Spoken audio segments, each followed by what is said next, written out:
Shalom Israel, giving honor and praise to the Most High God for the reading and the understanding of His Word. And family, 2 weeks. 2 weeks away from the royal gathering. And family, I cannot wait to say this live and in your presence. It is going to be such an honor and a privilege to say this.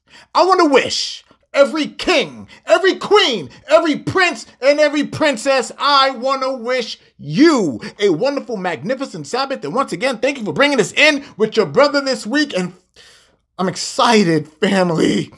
I'm excited. I can't wait. Oh, I can't wait for this.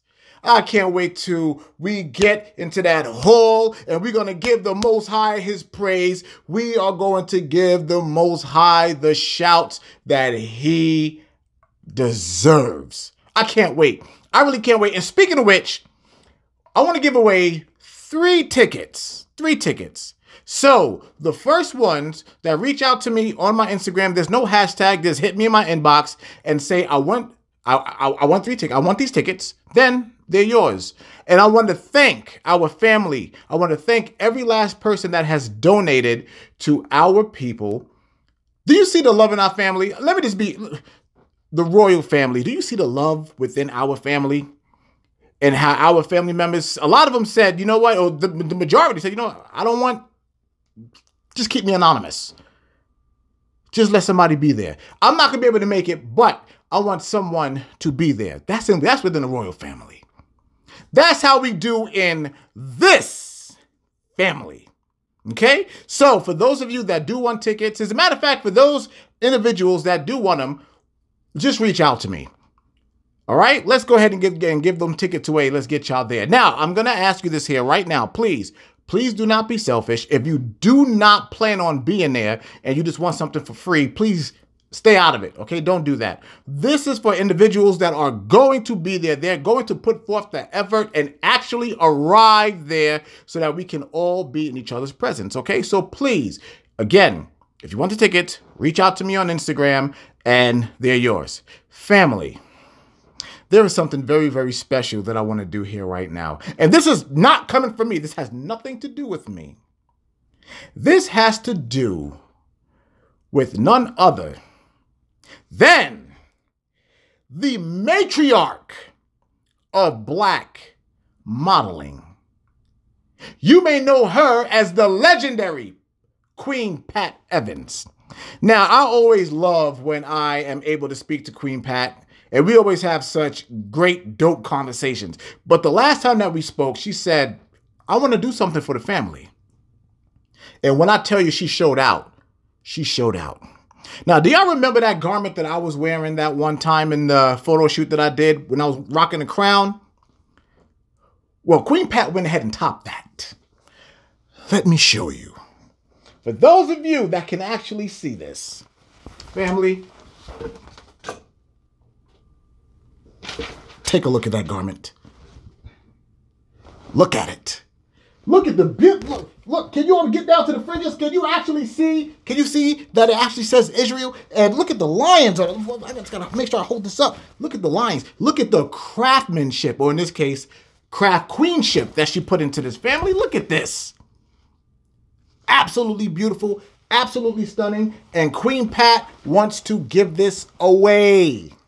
So now this will indeed require a hashtag. Yes, it will.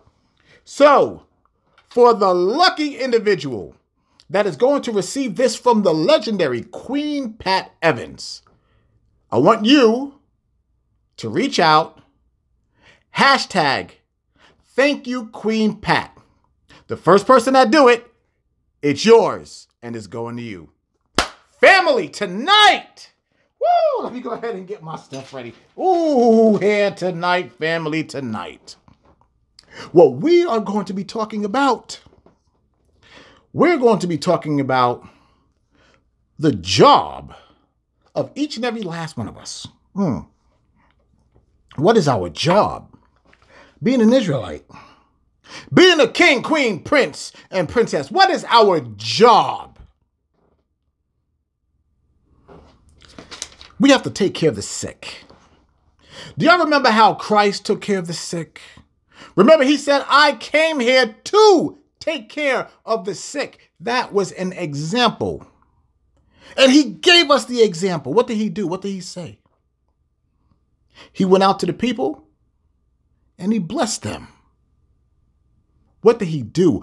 After Christ healed every person, what did he do?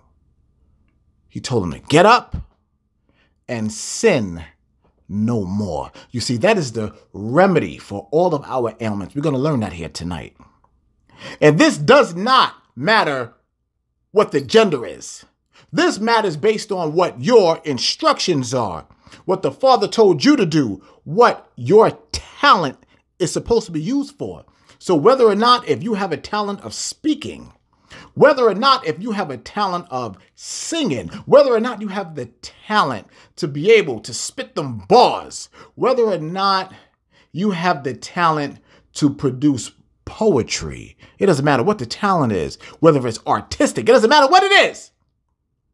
The Father told each and every last one of us that we have a talent, and he gave us these talents to use for his ministry. So now the question is, are you doing that?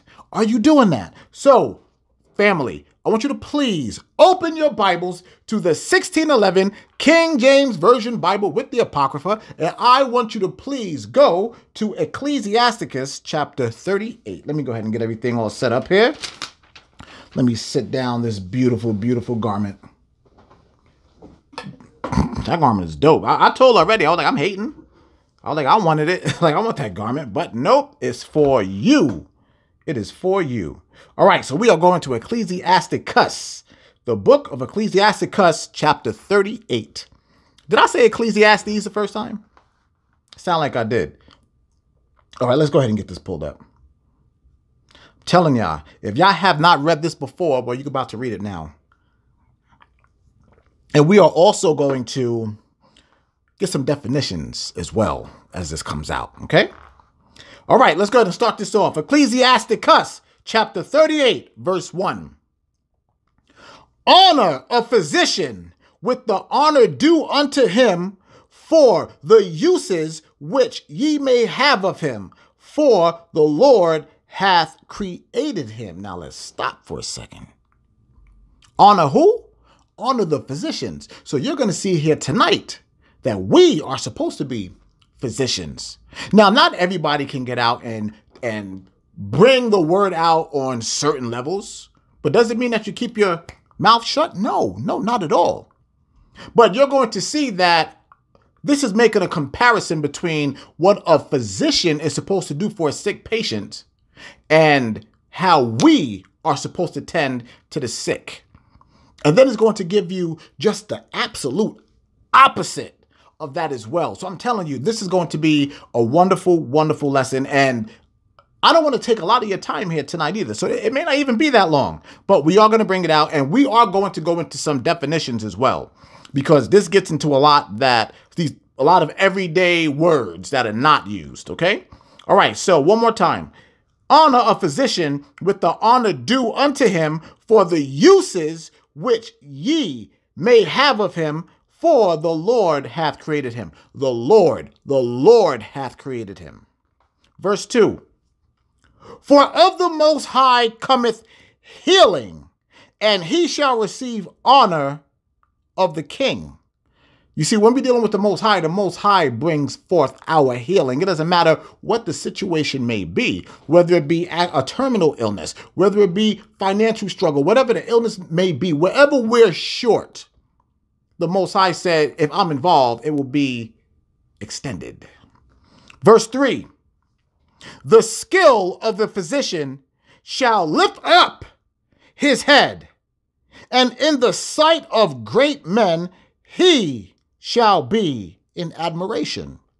In the sight of great men. Do you see that? I'm going to read that one more time. The skill of the physician shall lift up his head, and in the sight of great men, not some ordinary commoner, in the sight of great men. What do y'all think that's talking about?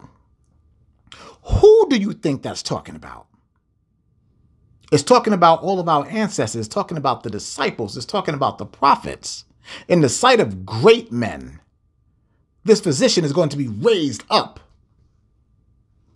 Y'all have no idea what's coming to this planet. Verse 4. The Lord hath created medicines out of the earth, and he that is wise will not abhor them. Now, y'all already know where I want to go there. Y'all already know the train that I want to crash that party with. Y'all already know. But because of YouTube and their censorship, can't say it. But you already know exactly what I am getting ready to refer to. The Father said the medicine comes from the earth. The medicine comes from the earth and is not chemically produced. Do you understand what that says? The Father told you, get your medicine from the earth. These physicians are to bring the medicine from the earth, from the ground. You have to remember something. We were created from the ground. So whenever we are depleted in certain minerals, the Father says, go back to what you came from and put them back in your body. You see, people don't have a general understanding of that. A lot of us love to run and run to medicinal help from chemicals versus listening to what the Father said. Go back to your resource. Verse 5.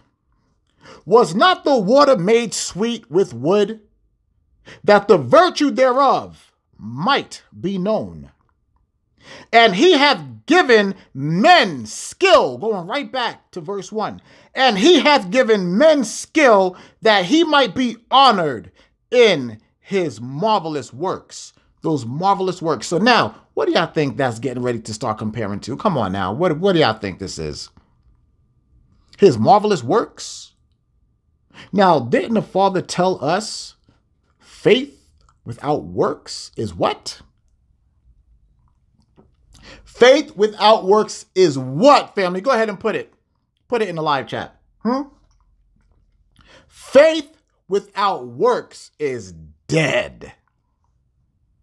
Don't think for 1 second that you'll be able to impress the Most High without there being faith or work.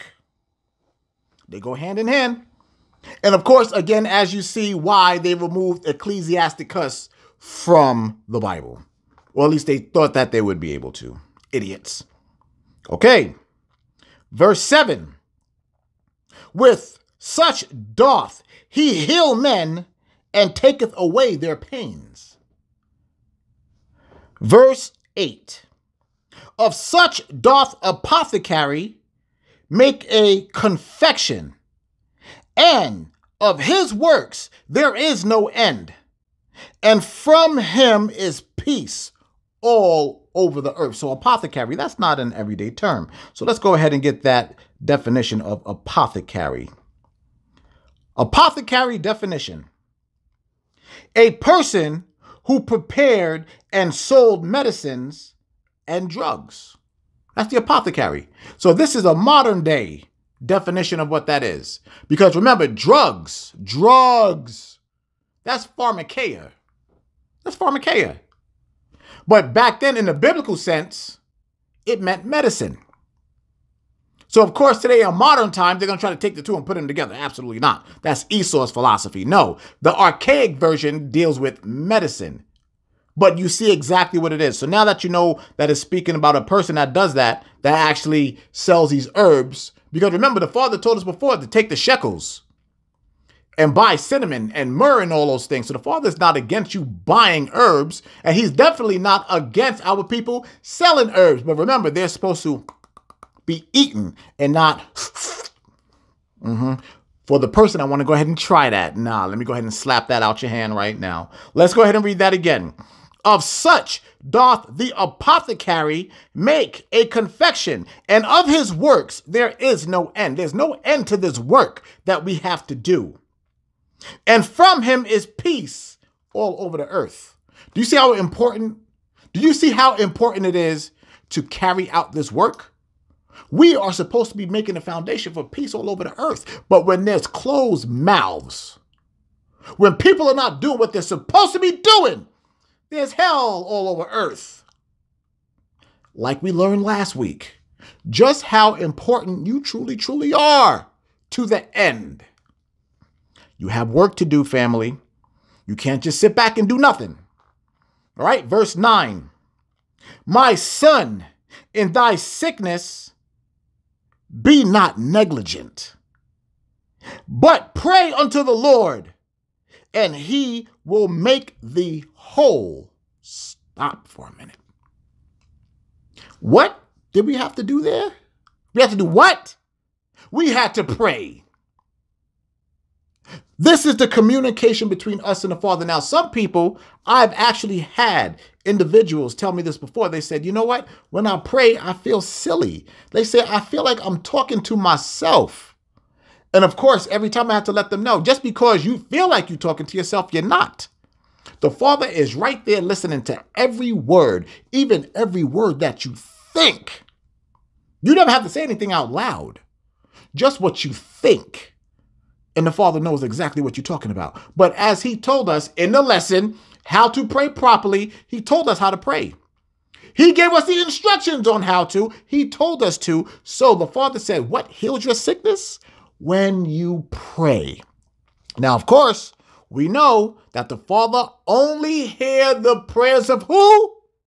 Those that keep his commandments. Because the Father said, I do not hear the prayers of sinners. It's going to be very important here in a second. Trust me. All right. Verse 10. Leave off from sin. Stop. So the Father said, all right, you got to pray. But the only way that you're going to be able to be healed, for your ailments to go away, you got to do what? Leave off from sin and order thine hands aright. So in other words, your hands, the things that you do, your feet, they don't turn to evil. Leave off from sin and order thine hands and cleanse thy heart from all wickedness. Cleanse, he said, go to your heart. Go to the inside, from the inside out. You have to purify yourself. And the only way that you purify yourself is by keeping the commandments of the Most High and doing what he told us to do. That's it. There's no other way. So why are we sick?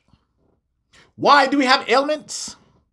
Why are we walking around here with gout and cancer and high blood pressure, diabetes, all these things? Why? It is sin. Sin in our lives. That's why. So once we clean ourselves up, once we start keeping the Most High's commandments, once we start being obedient and doing what he told us to do, what's going to happen? What did the Father say? The Father said, I'll heal you. I didn't say that. The scriptures said that. That's what it says. Let's continue. Verse 11. Give a sweet savor and a memorial of fine flour, and make a fat offering as not being. So this is a sacrifice. Keeping the commandments, doing what the Father told us to do so that he can hear your prayers, that's a sacrifice. Do y'all understand this? Is this easy enough to understand? Is this easy enough to get? I truly hope so. Because this is the very, very easy answer for us. It's a very simple solution. The Father told us, keep my commandments, and I got you. It's that simple. All right, let's continue. Then give place to the physician. Now it's getting into the meat. Now we're about to start seeing some things here and how it relates. Watch. Then give place to the physician, for the Lord hath created him. And saying again, the Father said, I made these physicians. I made you. Just like how we learned last week, the Father said, I made you. You have a job to do. You have a purpose. Don't you ever think for 1 second that you do not have a purpose on this planet. You got to open your mouth. You got to say the things that are supposed to be said. Good things, that sweet savor, that flour, the enriching of the bread. That's what it's referencing. The bread of life, which is the word of the Most High. He gave you this responsibility. And many of us take that responsibility and throw it in the trash. We move it to the side. We ignore it. We sin. We do what we want to do. We want to live out in that world versus live in the word. And there's so many people out there. I'm going to make this statement right now. Just because a person is infringes does not mean that they are actually following the laws, statutes, and commandments and actually doing what the Most High is telling them to do. I'm going to read this again. Verse 12, then give place to the physician, for the Lord hath created him. Let him not go from thee, for thou hast need of him. We're needed. You are needed. Do you understand that, physician? Doctor, do you understand that? You are needed on this planet. Look around.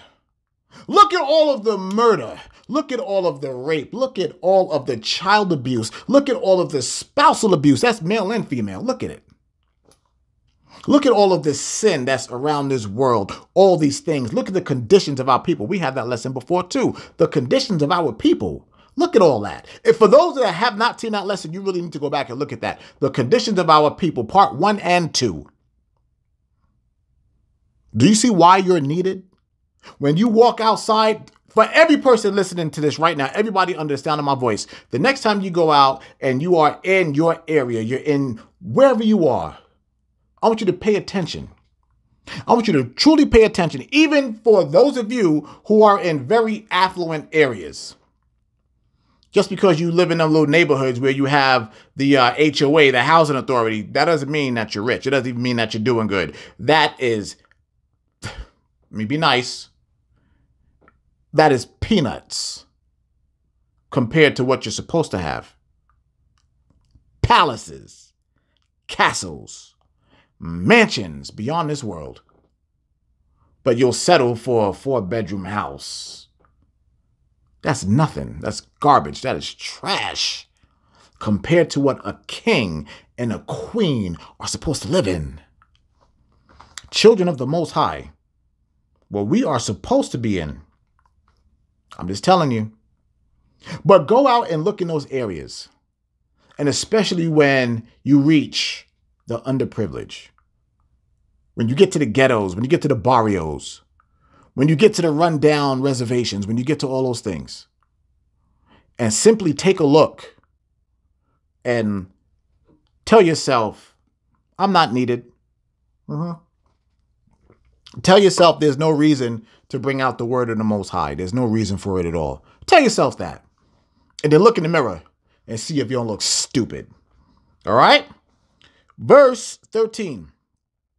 There is a time when in their hands there is good success. There is a time, because guess what? A physician may not be able to cure all of your ailments because they don't know the sin that you're in. They know what you tell them.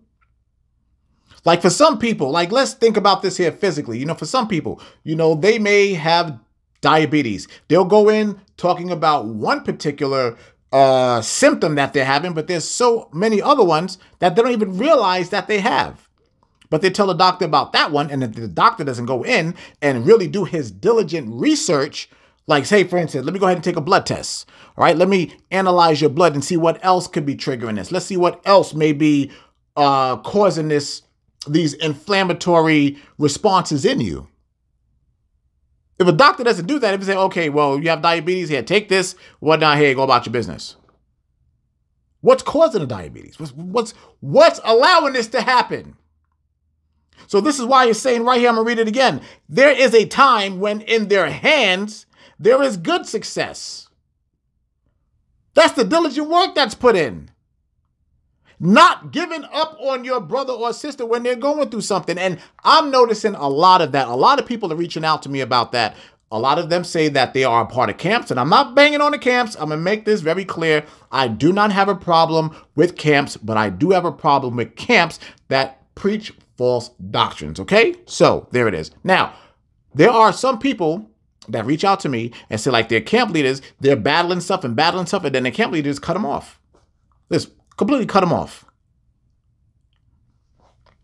That, does the Bible say that after a certain amount of time? Absolutely. Yes, it does. It does say that. Our people are sick. Our people are truly, truly sick. Our people need attention. They do. Now, if a person is just blatantly being like, okay, you know what? I'm not going to. I don't want to obey. I want to be disobedient. Okay, I'm going to cut that nigga off. All right, go ahead. Yo, you go about your business. I get it. But everybody is not in that situation. Some people have some really strong demons on them, and they do. They have some very horrible, foul spirits on their bodies, on their persons, inside of them, that really going to require prayer and fasting. And they do. Physician, what do you recommend, doctor?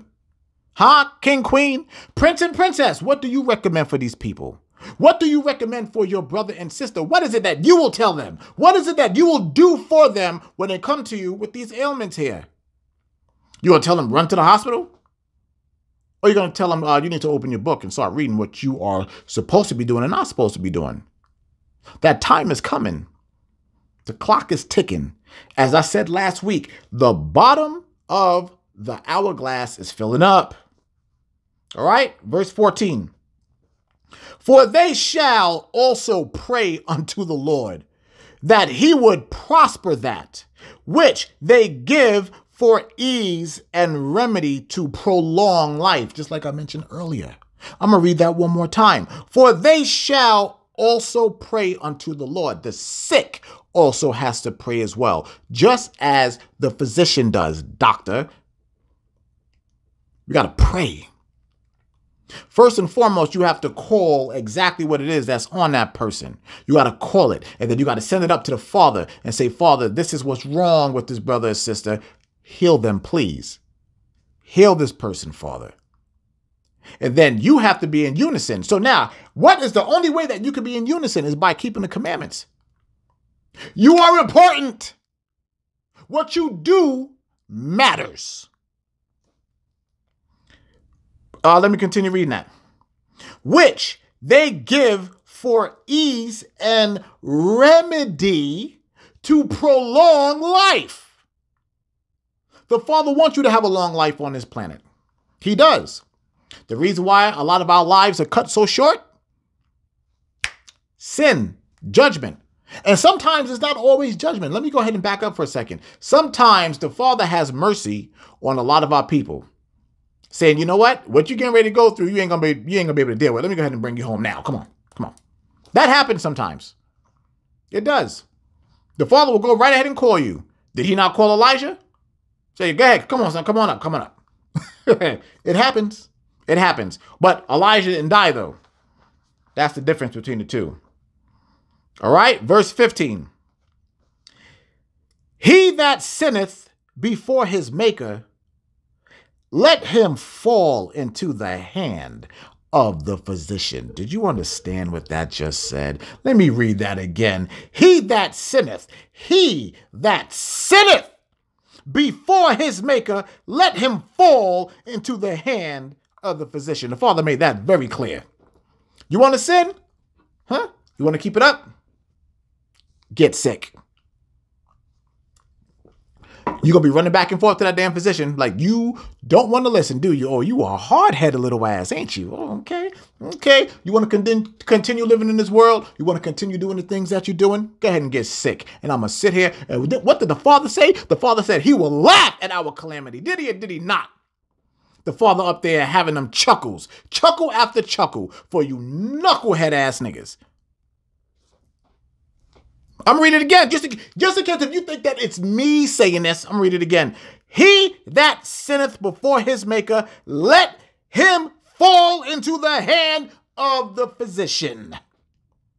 So if you are just constantly going through illness after illness, you better check yourself. You better see what's going on in your life. You better see what law it is that you are breaking. Ask the Father for forgiveness and ask the Father for mercy and ask the Father for help to get you out of that sin, whatever it may be. Verse 16. Now, here we go. Maybe you can pick up on this here. Watch this. My son, let tears fall down over the dead and begin to lament. So for those of you who are not familiar with the term lament, let's go ahead and get it pulled up here. The term lament, what does it mean? And of course, this is exactly what the book of Lamentations is all about. Lament. A passionate expression of grief or sorrow. That's a hard cry. That's one of them cries where you can't stop the snot from running from your nose cry. That real crying. You can tell when somebody putting on the front. You know the difference. You know the difference. Versus a person that is wailing, you can see. You ever been around a person that was crying so hard and so bad that you felt their spirit, like it connected to you? That's what it's talking about. That real deal crying. All right? That grief. So let's read that one more time. My son, let tears fall down over the dead and begin to lament as if thou hast suffered great harm thyself. And then cover his body according to the custom and neglect not his burial. So burial. Let me explain something to y'all when it comes to these funerals. Because many of you have reached out to me about these funerals. Oh, but a funeral is on a Saturday during the Sabbath. Can I go? No. No, you cannot. So what was the custom of our people when it came to burying? You had to bury them immediately. Immediately. They pass. You put them in the ground. You cover them. And you bury them. You put the dirt back on their body. Why? Why? Because that body breaks down, it decomposes, and it returns right back to the earth. That's why. Remember when the Father said, from the dust you came from, you shall return. And I'm paraphrasing saying that. That's what he said. That's why. It is immediate. Not waiting days upon days. Some people a month waiting for the funeral home to make arrangements. Putting embalming fluid in the body. You know what that comes from? Egypt. You are carrying out a slave custom. The slavery that went all the way back to Egypt. And paying these people thousands upon thousands of dollars to do something that the Father told you not to do. He didn't tell you to prolong that body. He didn't tell you to put embalming fluid chemicals in that dead body as a lot of us put in our alive bodies. Pharmakeia. Drugging the dead body and going against what the Most High said with these stupid funerals. Sinning. And then, you know what else they do? The worst of the worst. The absolute worst of the worst. You know what they do?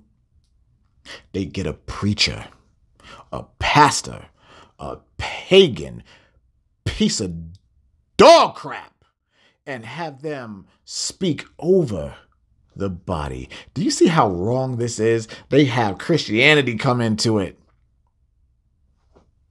Absolutely disgusting. And you pay for it. You pay for the funeral and you also pay for the pastor.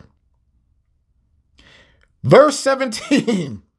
Weep bitterly and make great moan and use lamentation as he is worthy. This is talking about a person who is actually keeping the commandments. And that a day or two, lest thou be evil spoken of, and then comfort thyself for thy heaviness. Woo! What did the Father just say? Let's read that one more time. Weep bitterly and make great moan and use lamentation as he is worthy. And that a day or two, lest thou be evil spoken of, and then comfort thyself for thy heaviness. Do y'all really understand what that's saying? Lest thou be evil spoken of. So let's go ahead. Let's get this here real quick. Do y'all know how? let me keep it plain. Do y'all know when you have Lil Pookie and Nub Nub them niggas?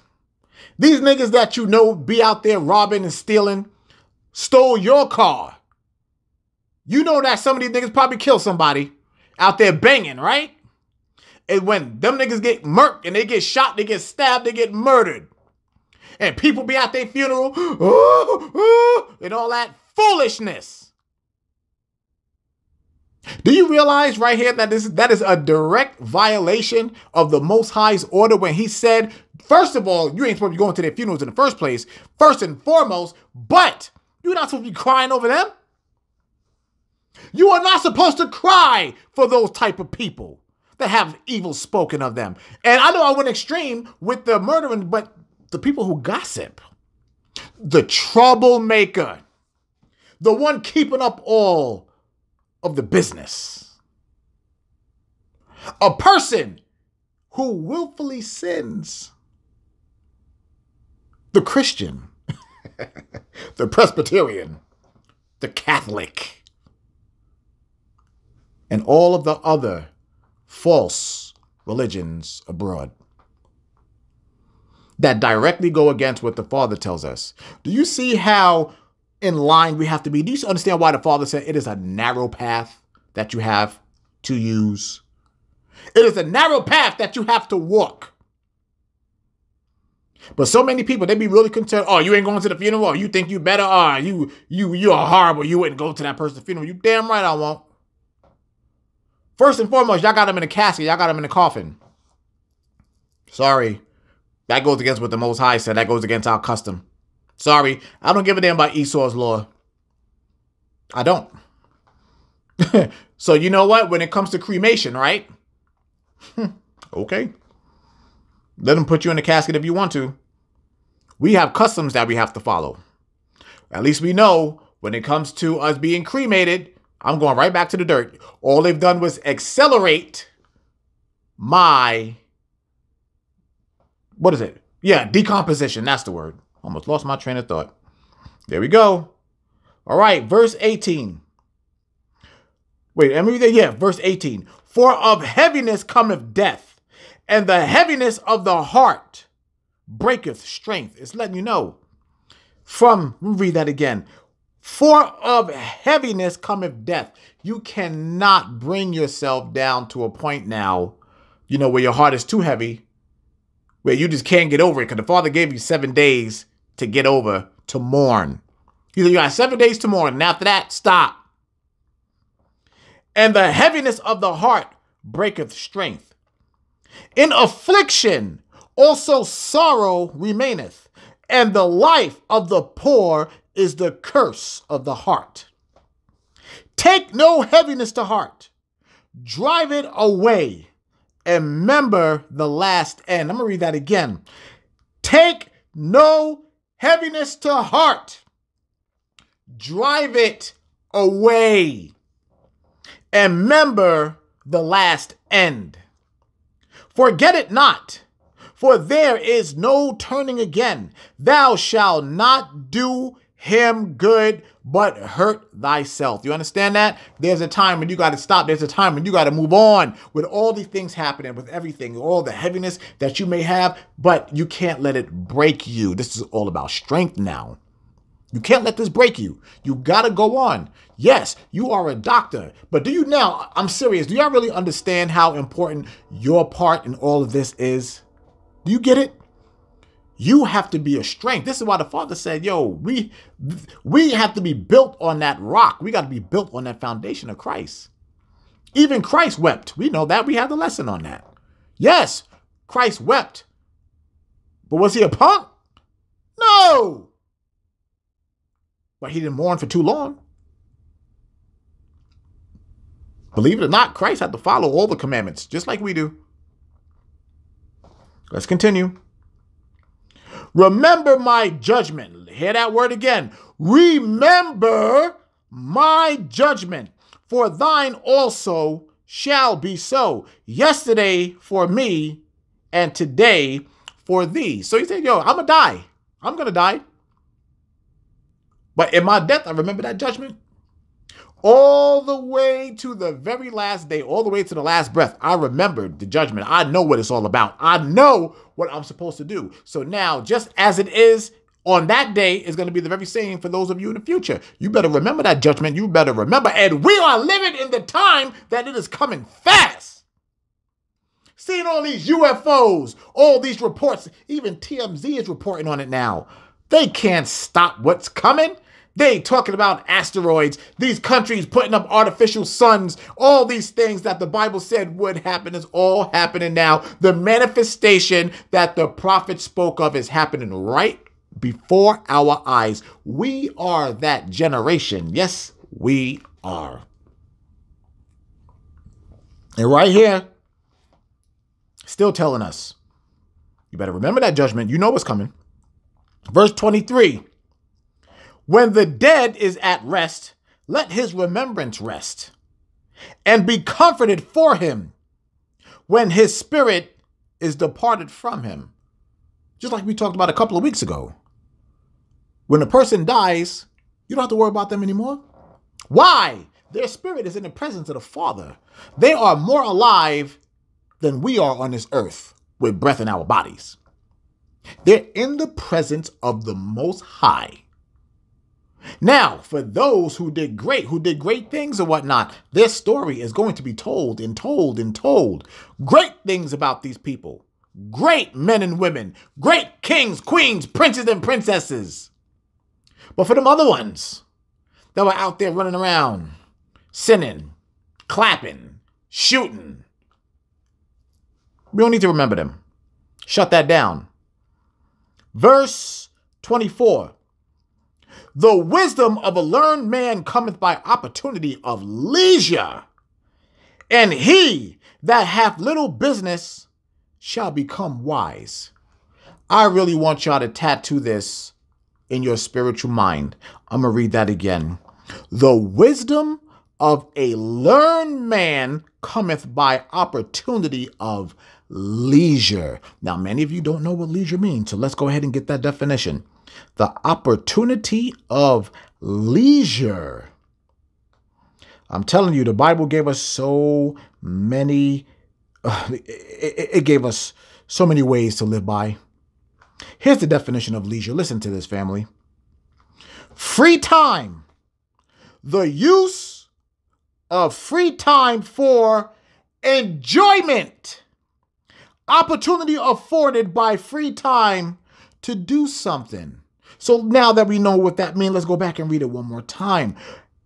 The wisdom of the learned man cometh by opportunity of leisure, taking your time, your free time, and enjoying yourself. And how can you truly enjoy yourself, family? By submerging yourself in these scriptures, seeing the benefits of what the Bible says. Seeing exactly the instructions that the Most High gave his Israelites, and we carry them out. And not only carry them out, but also bring it to the people.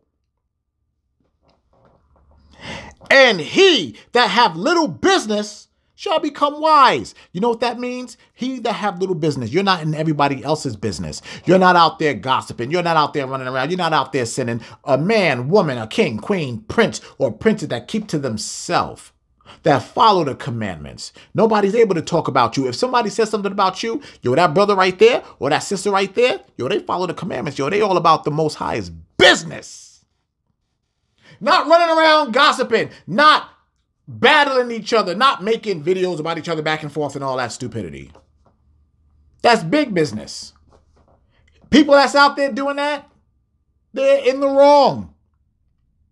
They're not focused on what the Father said to do. Be about his business. Verse 25. How can he get wisdom that holdeth the plow and the glorieth in the goad? You know what goad is? I told y'all we was going to hit these definitions up. Now let's get the definition of goad. The definition of goad. What does goad mean? Provoke or annoy. Provoke or annoy someone to, so as to stimulate some action or reaction. Drive or urge an animal on with a goad. A spiked stick used for driving cattle. So it's pushing somebody to something, to drive into annoyance. You are edging them on to do something there, to provoke them, to annoy them, to get on their damn nerves. So let's go back and read this here. How can he get wisdom that holdeth the plow and that glorieth in the goad? He said you can't do two things. How can you be full of wisdom, but also you are an annoying little crap? How can you? How can you? You can't. Sweet water and bitter water will never come out the same tap. You have one supply over here and one supply over here. 1/3 versus 2/3. That driveth oxen and is occupied in their labors, and whose talk is of bullocks. And whose talk is of bullocks. You know what that means? And now let's go ahead. Hey, guess what? I'm getting ready to say a curse word. For those of you who are sensitive, it means bullshit. How can you be talking and having wisdom over here, but speaking bullshit over here? How can that be possible? It can't be. All they did was use different terminologies in the scriptures. Just because they said one thing, they say bullocks, today we say bullshit. He giveth his mind to make furrows and is diligent to give the kind fodder. Okay, so furrows is a ditch. That's a ditch.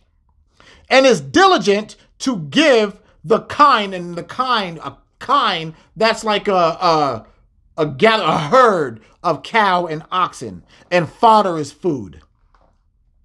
So every carpenter and workmaster that laboreth night and day, and they that cut and grave seals and are diligent to make great variety and give themselves to counterfeit imagery. Give themselves to counterfeit. That is fake, is false imagery. Knowing, so they say, you know what? You're full of shit in your speech, and you're full of shit as a person. And watch to finish the work. So in other words, you running game. You are running game. And I just had a conversation about this not that long ago. And I always say this, for a lot of you sisters that love niggas, that love to spit game, you deserve what happens to you. You know why? Because you played the game and you lost. The smith also sitting by the anvil. Y'all know what an anvil is, to build big metal iron things that used to weigh the boats down, and what you used to wind and grind on when you were constructing swords and things like that. And considering the ironwork, the vapor of the fire wasteth the flesh. There's that fire. You in that heat. You're not in peace. You're in heat. All the work that you're doing is just wasting away your flesh. Do you see how descriptive the scriptures are? And he fighteth with the heat of the furnace, the noise of the hammer, and the anvil is ever in his ears, and his eyes look still upon the pattern of the thing that he maketh. He setteth his mind to finish his work, and watcheth to polish it perfectly. For those of you that don't understand what's happening here, what's being said is that you're putting in all this work for the wrong reason. You're looking to polish. You are looking to pledge the little furniture polish. You're polishing a turd. All that work for nothing. All of that dirty work, all that sin, all of the gossip, all of the business that you are caught up in is going for absolutely nothing. You are a disgrace, is what the Bible is saying. You are an absolute disgrace. You are a disgrace. You are a disgrace. You are a waste. That's what I was trying to say, was waste. That's all right, though. Let's do it again. Let's go to verse 29. So doth the potter sitting at his work and turning the wheel about with his feet, who is always carefully set at his work and maketh all his work by number. He fashioneth the clay with his arm and boweth down his strength before his feet. He applieth himself to lead it over, and he is diligent to make clean the furnace. All these trust to their hands, and everyone is wise in his work. Without these cannot a city be inhabited, and they shall not dwell where they will, nor go up and down. They shall not be sought for in public council, nor sit high in the congregation.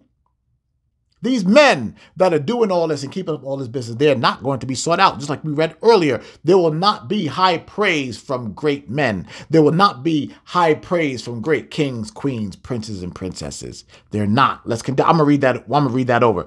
They shall not be sought for in public council, nor sit high in the congregation. They shall not sit in the judge's seat, nor understand the sentence of judgment. They cannot declare justice and judgment, and they shall not be found where parables are spoken. There will be no great things said about you at all. You will be spoken of with stupidity. You will be spoken of in error. You will be spoken of horribly. Disgust. And then there's going to be a point where you'll never be spoken about again because you're going to go into the fire. Last verse, verse 34. But they will maintain the state of the world.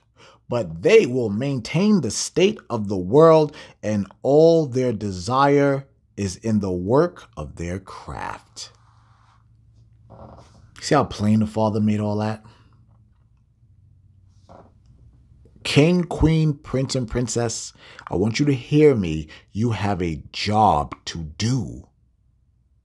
You opening your mouth, you using your talent, you doing the things that you are supposed to do is what matters on this planet. Before you go, before your last breath is taken and the last one exhaled, you have a job to do. And you are going to be judged based on that job. So many people have gotten up out of here without doing a damn thing. Do y'all realize that?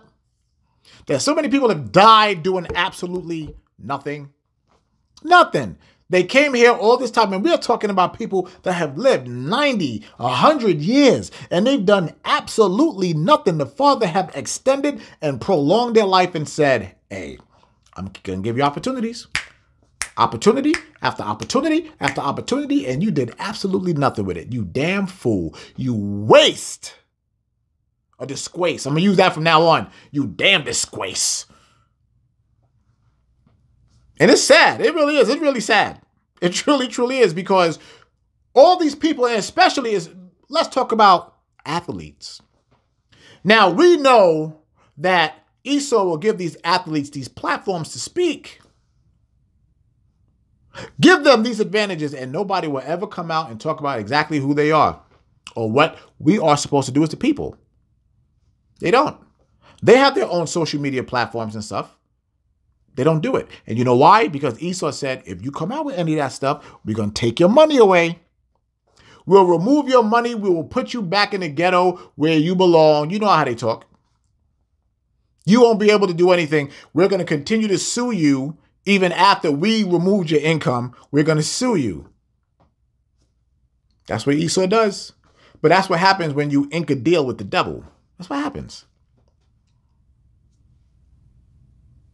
Male or female, they can't be a man and they can't be a woman. They can't be a king and they can't be a queen. You know why? Because at this point here, they are tight-lipped. They are controlled. Now they are an automaton of Esau. They are a work rabbit of the enemy. Can't even tell their own people. And when some of them do, they're not even following. For somebody to say, you know what, I'm an Israelite, that doesn't mean anything. Your actions mean everything. This man or this woman is not like everybody else. When you actually follow the law, statutes, and commandments, you are looked at differently, just like we read here tonight. There will be high praise spoken of you. That's just what it says. It's right here. You have a job to do. And I truly, truly hope that this was explained to a degree where you completely understand it. Because time is ticking away. There's not a lot of time left. Prophecy after prophecy is happening. And we all know what comes in the end. The real Big Bang, when that sky cracks. And then judgment follows. Fire, swords, rivers of blood. It's coming. It's coming. But when it does, where will you be? Israel! I'm so glad we was able to bring this out. And like I told you, I don't want to take up too much of your time here tonight. I really, really didn't. So, hey, you got the opportunity now to go and run off and go enjoy the Sabbath. And once again, I just want to make sure, remind everybody one more time, Friday night, February 18th, 2022, live from Carpenter Hall, the Royal Gathering. So again, if you wanted those tickets, reach out to me on Instagram at Mike Maliss, and I will make sure that you get those tickets so that you can be there. You will be present amongst the royal family, amongst all of Israel. And I cannot wait for that. So press your way there. And family, we have 2 more weeks. And with that being said, Israel, I love you. I'm out.